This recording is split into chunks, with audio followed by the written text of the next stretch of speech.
भगवते वासुदेवाय।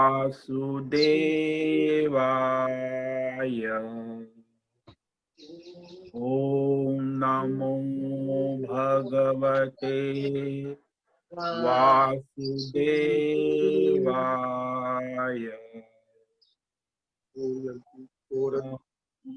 भगवते वासुदेवाय। ओम नमो भगवते वासुदेवाय।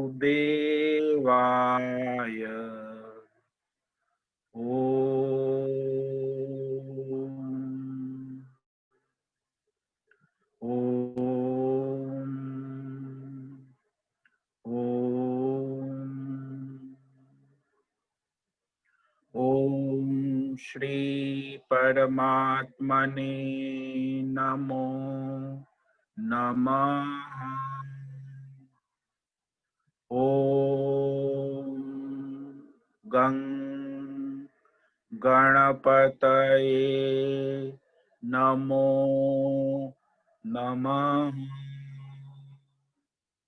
ओम ऐं ह्रीं श्रीं सं सरस्वत्यै नमो नमः।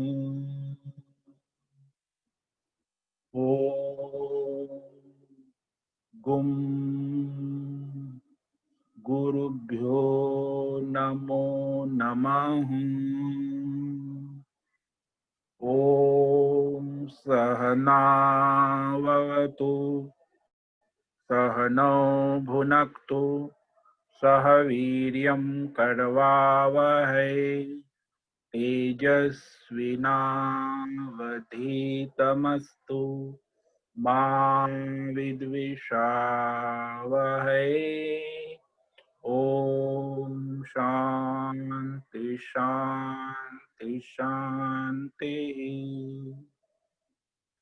सदाशिवसमारम्भां शंकराचार्यमध्यमाम् अस्मदाचार्यपर्यन्तां वन्दे गुरुपरम्परा वन्दे गुरुपरम्परा।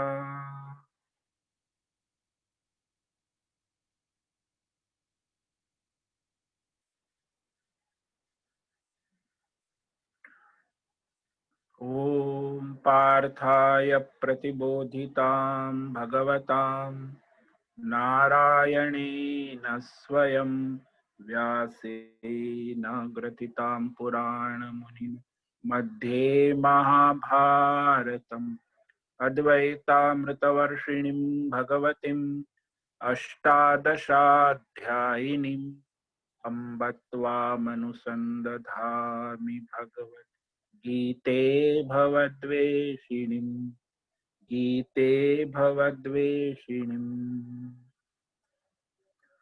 तो आज विक्रम संवत 2077 पुरुषोत्तम मास अधिक आश्विन तृतीया तिथि है। शरद ऋतु चल रही।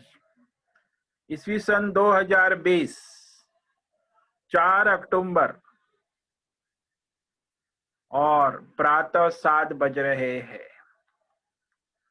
ऋषिकेश उत्तराखंड भारत हिमालय से हम गीताचार्य स्वामी उत्तमानंद सरस्वती, शिष्य स्वामी चित्मयानंद सरस्वती केवलाद्वैत शंकराचार्य परंपरा से शिक्षित दीक्षित भारतीय वैदिक सनातन धर्म अनुसार संपूर्ण भगवद गीता ज्ञान यज्ञ अध्याय 1 अर्जुन विषाद योग श्लोक नंबर 37 से आगे आज व्याख्यान करेंगे।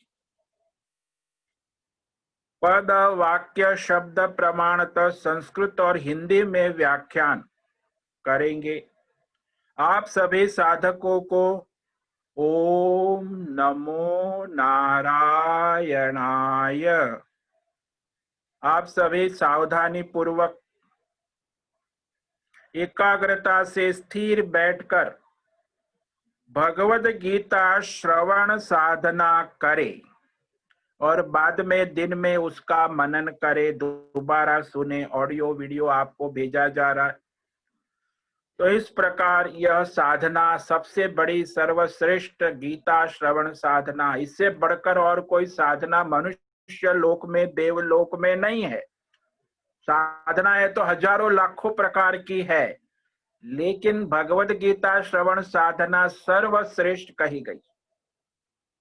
देवलोक में भी ऐसी साधना नहीं है, मनुष्य लोक में भी नहीं। तो आप बड़ी सावधानी से, एकाग्रता से श्रवण साधना करें। तो कल हमने जो है 35 और 36 इन दो श्लोकों पर व्याख्यान किया है, उसे संक्षेप में कहकर आगे व्याख्यान करेंगे। एतान् नहन्तुमिच्छामि ज्ञतोऽपि मधुसूदन अपि त्रैलोक्यराज्यस्य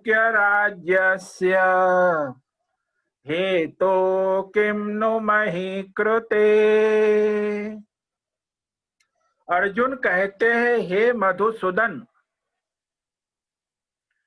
ये लोग मुझे मार दे या इनको मैं मारूं तो मैं तीनों लोक का राज्य मिल जाए तो भी मैं इन स्वजनों को मारना नहीं चाहता। वे चाहे भले मुझे मार दे, मैं उन्हें मारना नहीं चाहता। तो फिर एक छोटा सा हस्तिनापुर राज्य के लिए मैं इन स्वजनों को क्यों मारूं? और अर्जुन अपना यहाँ विवेक और वैराग्य प्रकट करता।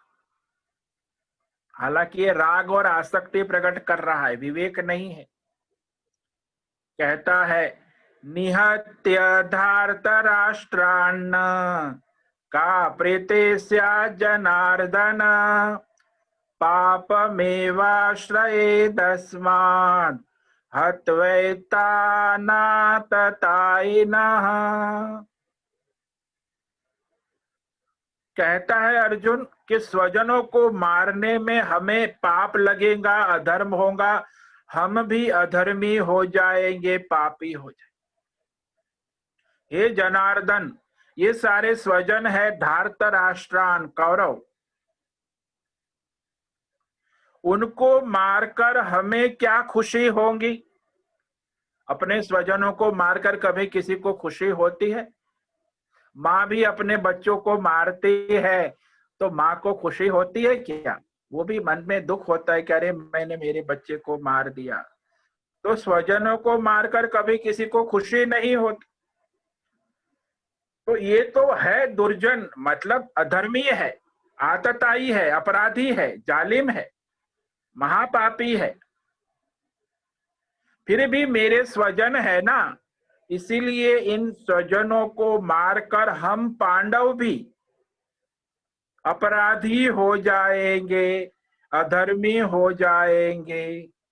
इसीलिए इनको मारना, इनके साथ लड़ना उचित नहीं है।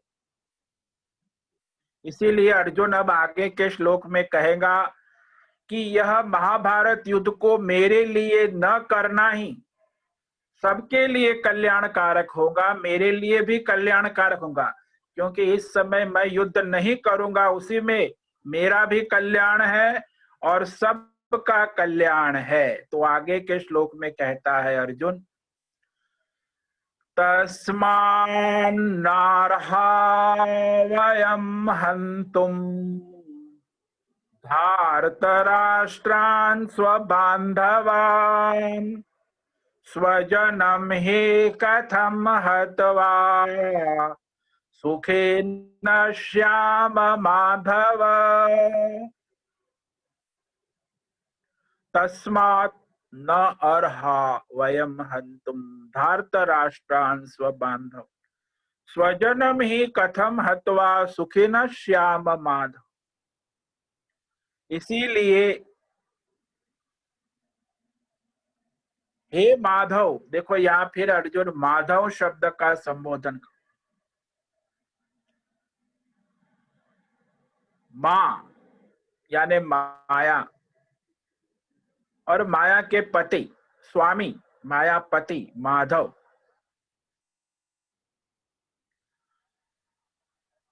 मैं अपने स्वजनों धृतराष्ट्र के पुत्र कौरव जो हमारे सामने युद्ध के मैदान में खड़े हैं, उनको मारना मेरे लिए उचित नहीं है, योग्य नहीं है, क्योंकि इसमें कुल का नाश होने जा रहा है। स एव पापिष्टतमो यह कुर्यात् कुल नाशनम।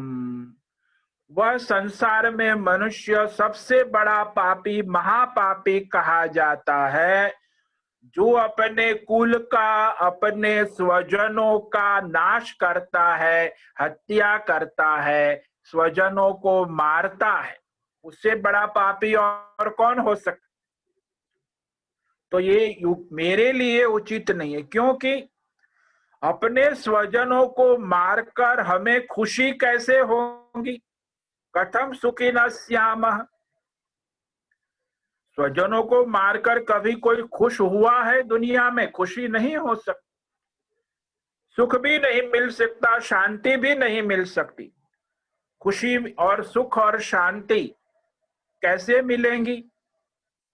इसीलिए भगवान, मैं इन स्वजनों को मारना नहीं चाहता, उनके साथ लड़ना नहीं चाहता, उनके साथ युद्ध करना नहीं चाहता।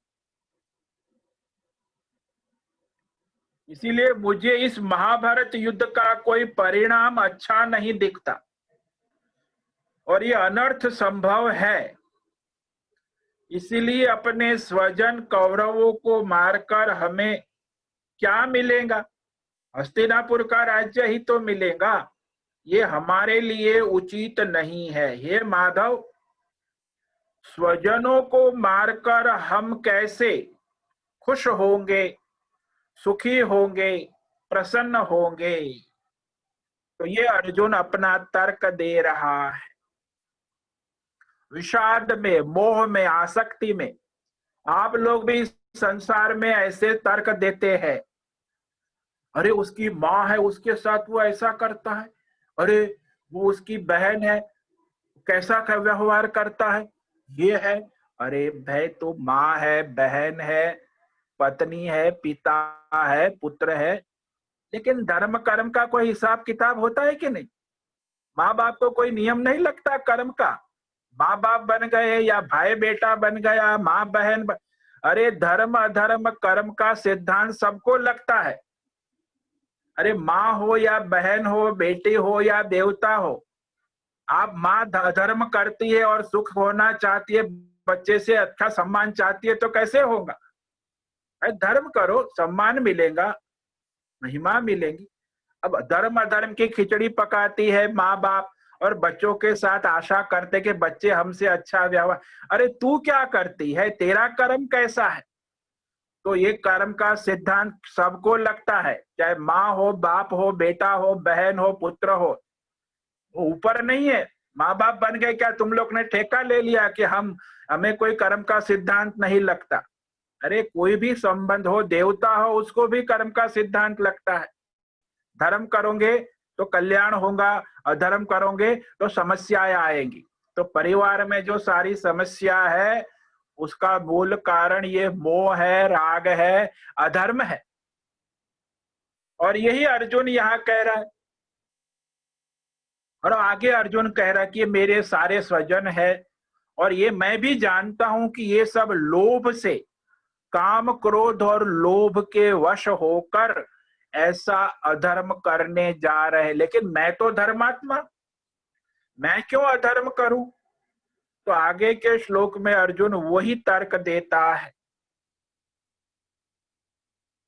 यद्यप्येते न पश्यन्ते लोभोपहत चेतसः कुलक्षयकृतं दोषं मित्रद्रोहे च पातकम् कथं न ज्ञेयमस्माभिः पापादस्मान् निवर्तितुम् कुलक्षयकृतं दोषं प्रपश्यद्भिर्जनार्दन।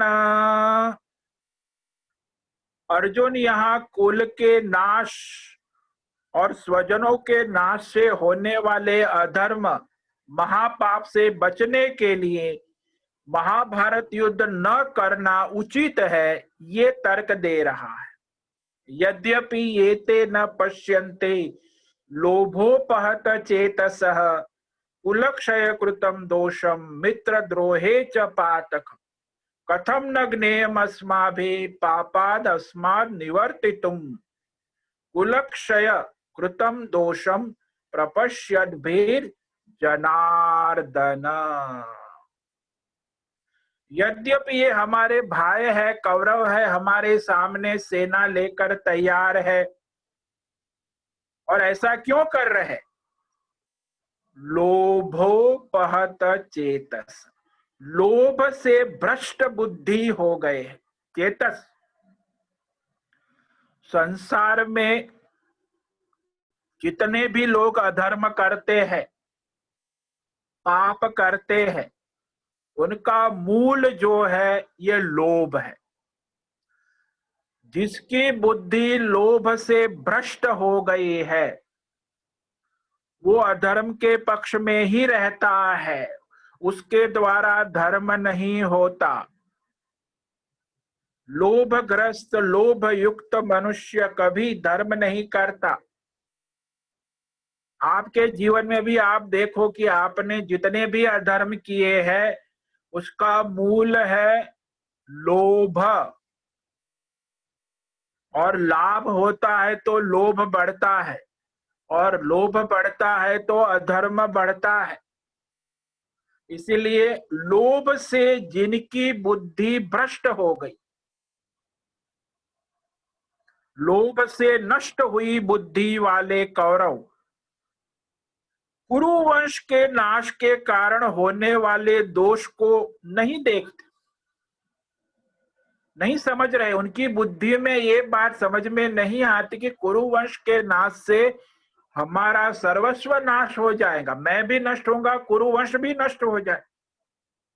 लेकिन ये लोभग्रस्त बुद्धि के कारण,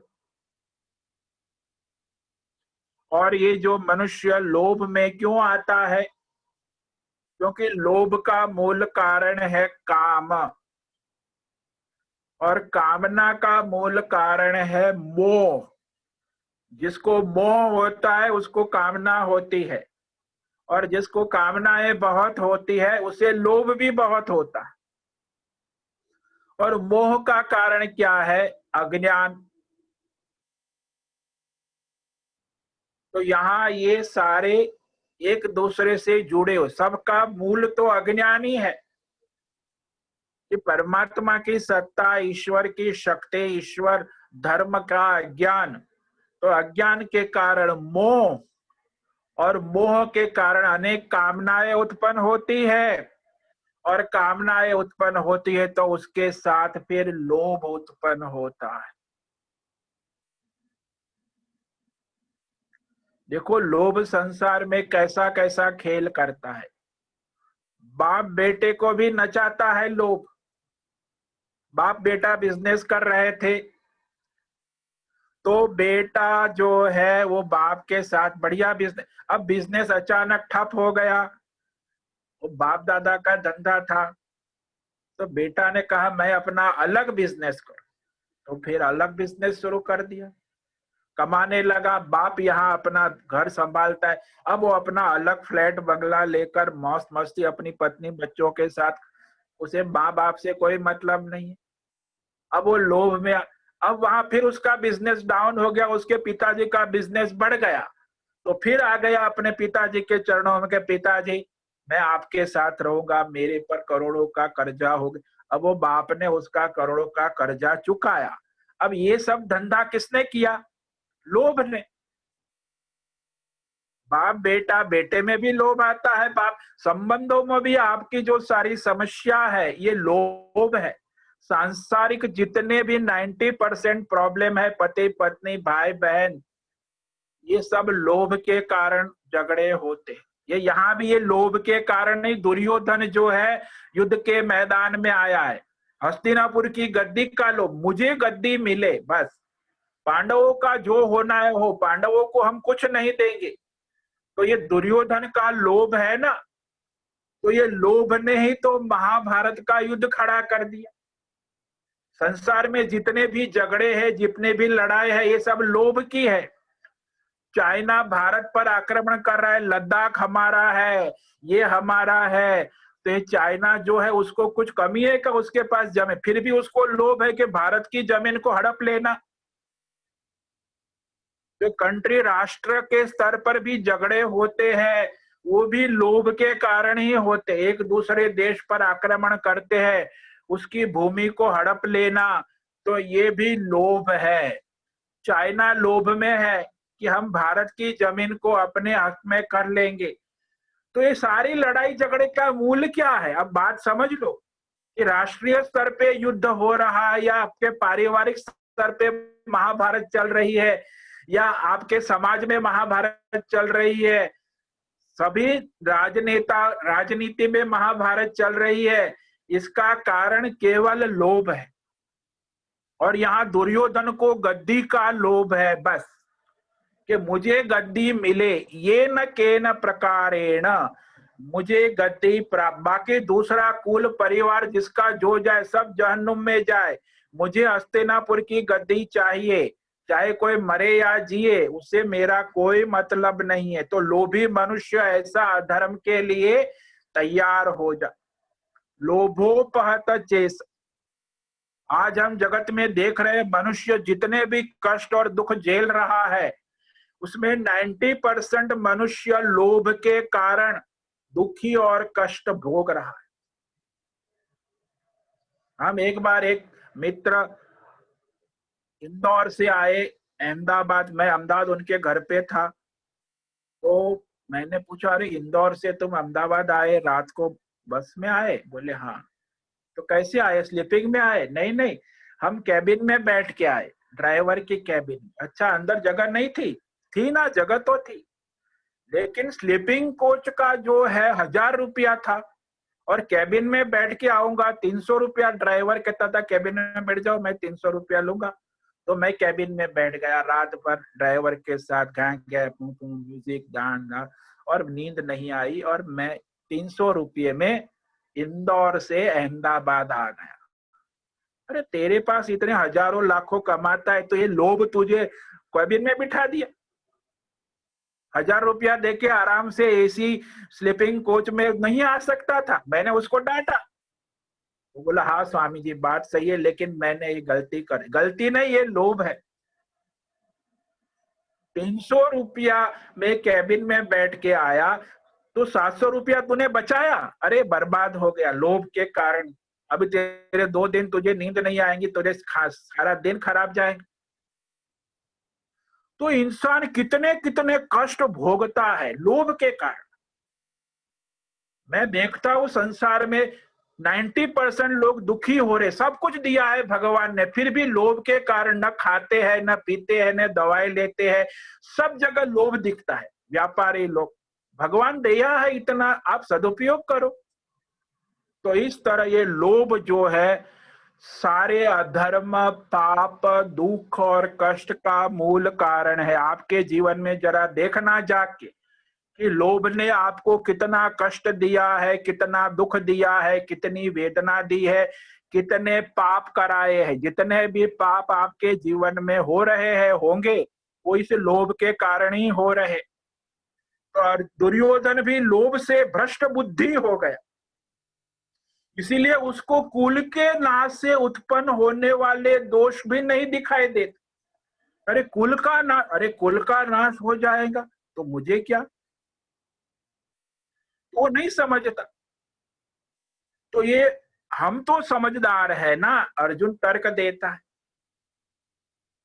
वे तो नहीं समझ रहे हैं कुल के नाश से जो हमारा पतन होगा, अधर्म होगा, उसको समझ में नहीं है। लेकिन मैं तो समझदार हूं ना, धर्मात्मा हूं। इसीलिए हम लोग पहले उसे समझे तो हमारे लिए यह युद्ध से उपराम होना ही अच्छा, क्योंकि उनकी युद्ध में प्रवृत्ति लोभ के कारण हो रही है। वो मैं जानता हूं, वो लोभी है, लालची है, और इसीलिए महाभारत युद्ध खड़ा हो गया है। तो सारी महाभारत युद्ध का मूल कारण क्या हुआ? लोभ हुआ। परिवार में झगड़ा होता है लोभ के कारण। तो ये अधर्म और पाप, इसीलिए हे जनार्दन, अर्जुन फिर कहता है, हम लोग कुल के नाश के दोष को समझ रहे हैं। इसलिए हमें इस अधर्म और पाप से निवृत्त होने के बारे में सोचना चाहिए। कुल के नाश से जो पाप और अधर्म फैलता है परिवार में, कुल में, समाज में, उसे हम जानते हैं। तो उसे जाने बिना उसका परिहार संभव नहीं है। पता चलना चाहिए कुल क्या है, वंश क्या है, उसकी कितनी महिमा है और उसके नाश से कितना बड़ी हानि होती है। कुल आगे के श्लोक में कहेंगे सब, कुल का क्षय होने से क्या क्या हानियां होती।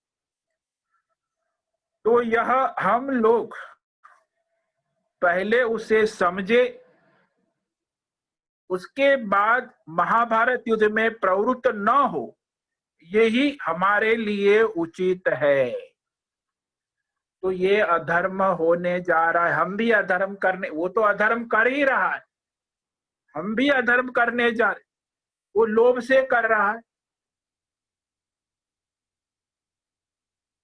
तो इस तरह अर्जुन ने यहाँ कहा कि हमें युद्ध करना उचित नहीं, ये तर्क दिया, क्योंकि युद्ध न करना ही कल्याणकारक है। कुल का कल्याण, सबका कल्याण इसी में मुझे दिखता है, मेरा और सबका। अब जो कुल का क्षय होता है तो फिर उसका क्या होता है? कुल दोष की परंपरा को आगे 3-4 श्लोक में कहेंगे कि कुल के नाश होने पर कुल परंपराओं का जो नाश होता है, धर्म का नाश होता है, और मनुष्य के जीवन में अनेक प्रकार के कष्ट, दुख और समस्याएं खड़ी हो जाती। तो इस पर हम कल व्याख्यान करेंगे, जो कुल के नाश से क्या हानियां होती। तो आगे के 3-4 श्लोक यही है, कुल धर्म, कुल परंपरा, और उस पर व्याख्यान होगा कल। तो आज जो हमने आपको श्लोक कहे हैं 37 और 38 और 39, उसे संक्षेप में कह देते हैं फिर से। तस्मान्नार्हा वयं हन्तुं धार्तराष्ट्रान् स्वबान्धवान् स्वजनं हि कथं हत्वा सुखिनः श्याम माधव। तस्मात्, अतएव, हे माधव, अपने स्वजन बंधु कुरुवंश, उसमें ये कौरव जो हमारे सामने मोर्चा बंदी करके खड़े हैं, धार्तराष्ट्रान, धृतराष्ट्र के सारे पुत्र और उनके सारे राजा, सहयोगी, मित्र, बंधु, उनको मारने के लिए हम योग्य नहीं है, ये हमारे लिए उचित नहीं है। क्योंकि अपने स्वजनों को मारकर कैसे किसी को सुख मिलेगा, शांति मिलेगी, हमें खुशी कैसे होगी अपने स्वजनों को मारकर? किसी को नहीं होती स्वजन को मारकर खुशी। हाँ, अब अर्जुन कहता है कि मैं जानता हूं कि वो लोभ से, हस्तिनापुर की गद्दी के लोभ के कारण दुर्योधन अपनी सेना लेकर मैदान में उतरा है। यद्यपेते न पश्यन्ते लोभोपहत चेतसः कुलक्षयकृतं दोषं मित्रद्रोहे च पातकम् कथं न ज्ञेयमस्माभिः पापादस्मान् निवर्तितुम् कुलक्षयकृतं दोषं प्रपश्यद्भिर्जनार्दन। अर्जुन कहता है हम जानते हैं कि ये दुर्योधन आदि लोभ से भ्रष्ट बुद्धि हो गए।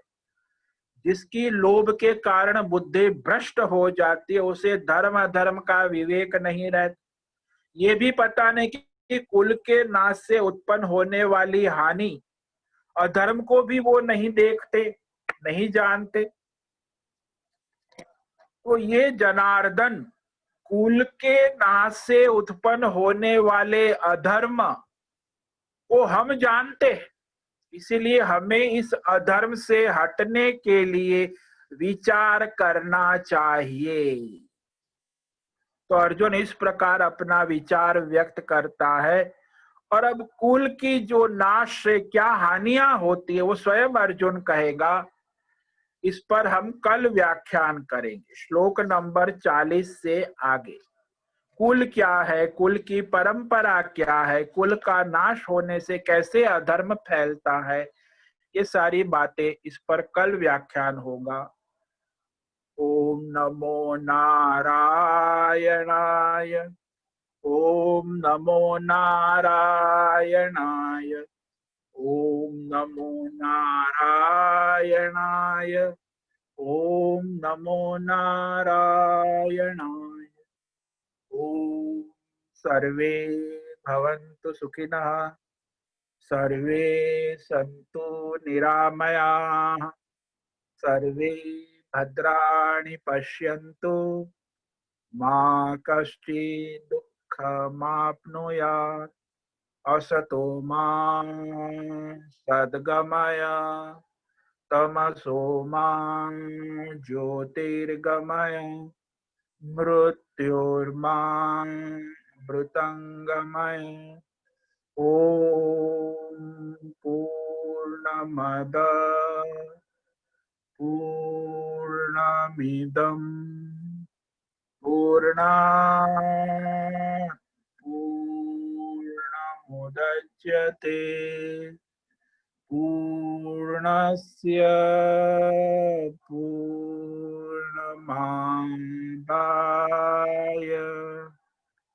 पूर्णमेवावशिष्यते। ओम शांति शांति शांति। ओम गुम गुरुभ्यो नमो नमः। ओम तत्सत। श्री कृष्णार्पणमस्तु।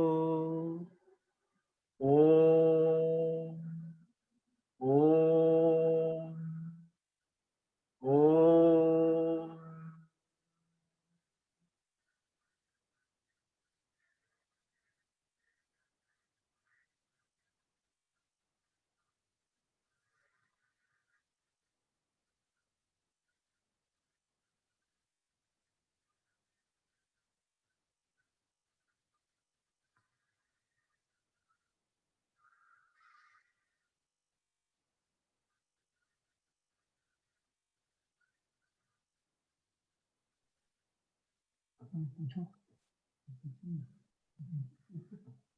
हरिओम हरिओम हरिओम स्वामी जी। हाँ भद्रेश बोलो। हरिओम। हरिओम स्वामी जी। मनुष्य का जीवन में जो लोभ है, ये लोभ जो है उसका उत्पन्न कैसे होता है और उस पे कैसे विजय प्राप्त करना है।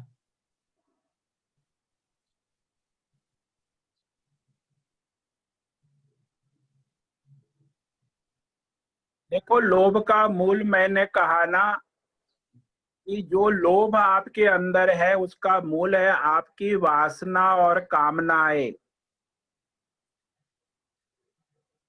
और वासना और कामनाओं का मूल है मोह। मेरा मेरा मेरा तन, मेरा मन, मेरा धन, मेरा। और मोह उत्पन्न होता है अज्ञान से। देखो, अज्ञान तो है, पंच तत्व का भी अज्ञान है, फिर प्रकृति का अज्ञान है, माया का अज्ञान है, देवताओं की महिमा का भी अज्ञान है। तो ये जो अध्यात्म, अधिभौतिक, अधिदैवी और परमार्थिक अज्ञान है, जब तक ये अज्ञान रहेगा तब तक लोभ और कामना रहेंगी, मोह रहेगा। तो भाई, अज्ञान दूर करने के लिए आपको थोड़ा, आप लोग भौतिक ज्ञान प्राप्त कर लेते हैं तो बड़े ज्ञानी हो जाते हैं। ये अज्ञान, भौतिकवाद, आज के जो Nobel prize winner, gold medallist, अरे भाई, अल्प ज्ञान है।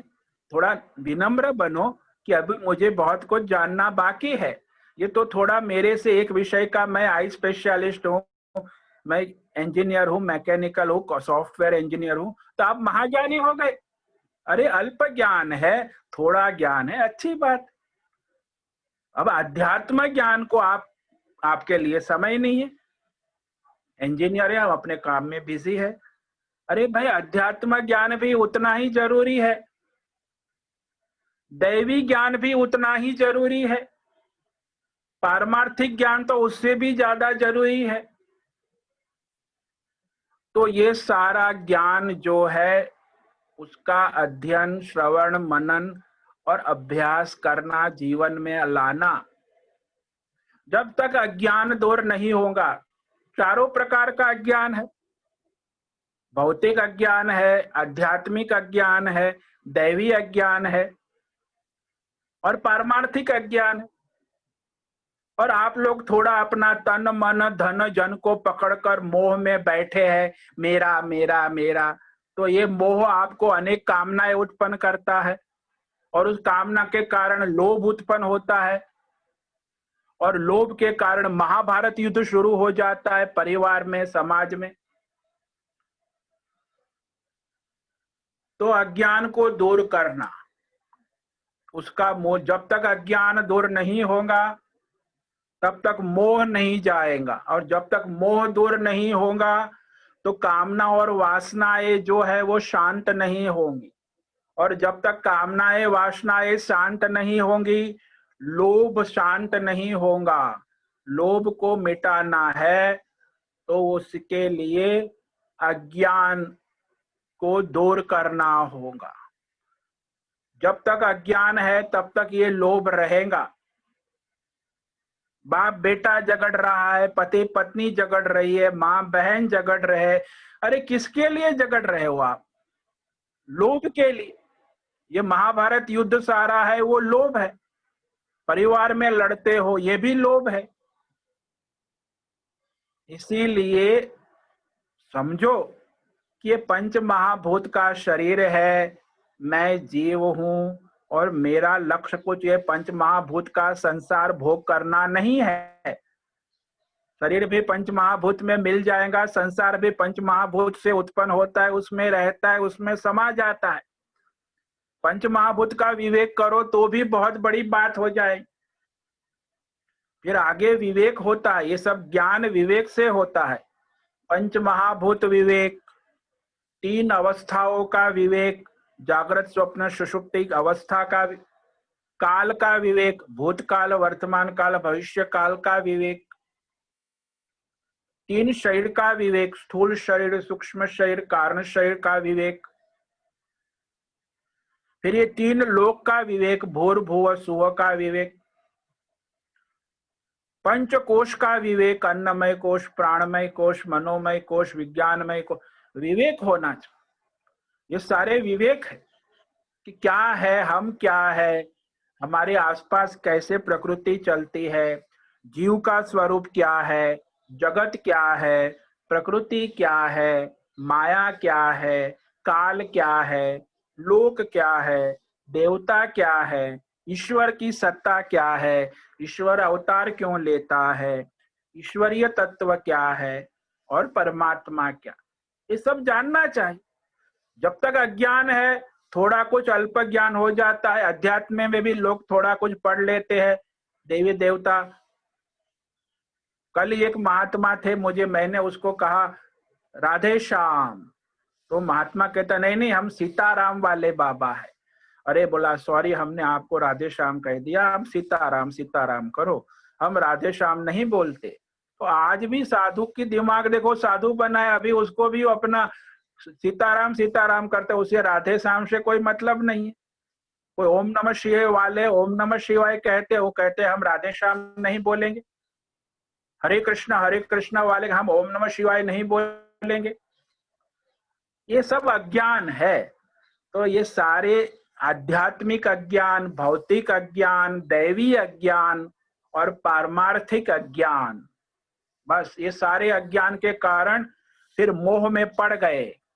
मेरा मेरा क्या, मेरा तन मन धन जन, मेरा कुल, मेरे देवता, मेरा मेरा मेरा देश, मेरा मेरा मेरा मेरा टाइम, मेरा मेरा मेरा मेरे देवी देवता, मेरा मेरा मेरा, अरे तो मेरा मेरा करके उसी में मरेगा। तो सबका मूल अज्ञान है। जब तक अज्ञान है तब तक ये मोह रहेगा, मेरा मेरा। अरे सब भगवान की सत्ता में है, भगवान का है, सब भगवान का ही स्वरूप है। हमें मेरा तेरा करने का अधिकार नहीं। ये मेरा तेरा ही अज्ञान है। मैं मोर तू तौर ते माया, मेरा तेरा तेरा मेरा अपना पराया। और ये अज्ञान के कारण फिर मोह, और मोह के कारण फिर लोभ, कामनाएं उत्पन्न होती है। कामना ही लोभ उत्पन्न करती है। और जिसको कोई कामना ही नहीं है, उसे लोभ कहां से आएगा? कामना है, वासनाएं है, जहां लोभ होता ही है। और किसके लिए कामना होती है? आप लोगों को, संसारियों को। मेरे के लिए, मेरा परिवार, मेरा बेटा, मेरी तो कोई कामना नहीं। बस मेरी बेटी का शादी ब्याह हो जाए, मेरे बेटे का अकाउंट हो जाए, वो फाइनल पास कर ले, बस। और मेरी तो कोई अपनी कामना। तो तेरी कामना और बेटी काम क्या अलग है क्या? परिवार की कामना लेके बैठे, समाज की कामना लेके, देश की कामना लेके बैठ के, देवी देवताओं की कामना, अरे कितनी कामनाओं का लिस्ट। अब जो आपका प्रारब्ध है उस अनुसार आपकी कामनाएं पूरी होंगी। उस प्रारब्ध में नहीं है, उसके लिए आप परेशान रहोगे। तो आपका जीवन प्रारब्ध के अनुसार चल रहा है, इसमें कोई कामना करने की, जो सामने आया उसको भगवान की ओर देखकर कर लेना चाहिए। ऐसा है, वैसा है, ये अच्छा, ये बुरा, ये मुझे ये अपना है, ये परा, ये सब द्वंद्व करते रहेंगे तो कामनाएं बढ़ती जाती। इसीलिए फिर लोभ भी बढ़ता है। जैसे जैसे कामनाएं बढ़ती है वैसे वैसे लोभ बढ़ता है। इसलिए सबका मूल अज्ञान है। अज्ञान को दूर करने के लिए इसे परम पुरुषार्थ कहा है। भौतिक अज्ञान, आध्यात्मिक अज्ञान, दैवी अज्ञान और पारमार्थिक अज्ञान। जब सारा अज्ञान आपका दूर होगा तब जाके आप इस चक्कर से बाहर, नहीं तो ये संसार चलता ही रहेगा। जीव आता रहेगा, जाता रहेगा। पुनरपि जननम पुनरपि मरणम, फिर पैदा होना, फिर गर्भ में 9 महीना रहना, फिर अज्ञान में वही काम क्रोध लोभ मोह माया, फिर पितृलोक में गया, पितृलोक से वापस रिटर्न टिकट, फिर वही परिवार कुल में आया, वही संसार चलता रहेगा। तो ये बात है, इसीलिए आपको सत्संग करना, अज्ञान दूर करना, धर्मशास्त्र पढ़ना, भौतिक ज्ञान, अध्यात्म ज्ञान, दैवी ज्ञान और पारमार्थिक ज्ञान आपका जब तक पक्का नहीं होगा तब तक ये संसार के लोभ माया चलती रहेगी। इसीलिए ये सत्संग है। भगवत गीता जो इतना बड़ा आपको मौका मिला है, इसके ऊपर श्रवण करो, मनन करो, अभ्यास करो। ये बात है। बिना ज्ञान के अज्ञान मिटता नहीं है। समझ में आया?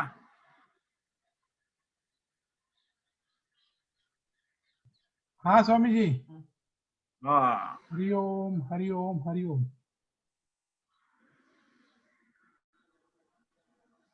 ठीक है, आज समय हो रहा है। अब सबको ओम नमो नारायणाय। कल फिर मिलेंगे। नारायण। ओम नमो नारायणाय स्वामी जी। ओम नमो नारायणाय। ओम नमो नारायण स्वामी जी। ओम नमो नारायणाय। नारायणाय। ओम नमो नारायणाय। ओम नमो नारायणाय। ओम नमो नारायणाय स्वामी जी। ओम नमो नारायणाय स्वामी जी। ओम नमो नारायणाय।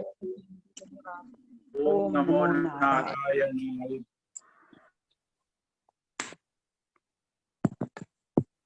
ओम नमो नारायणाय स्वामी। ओम नमो नारायणाय।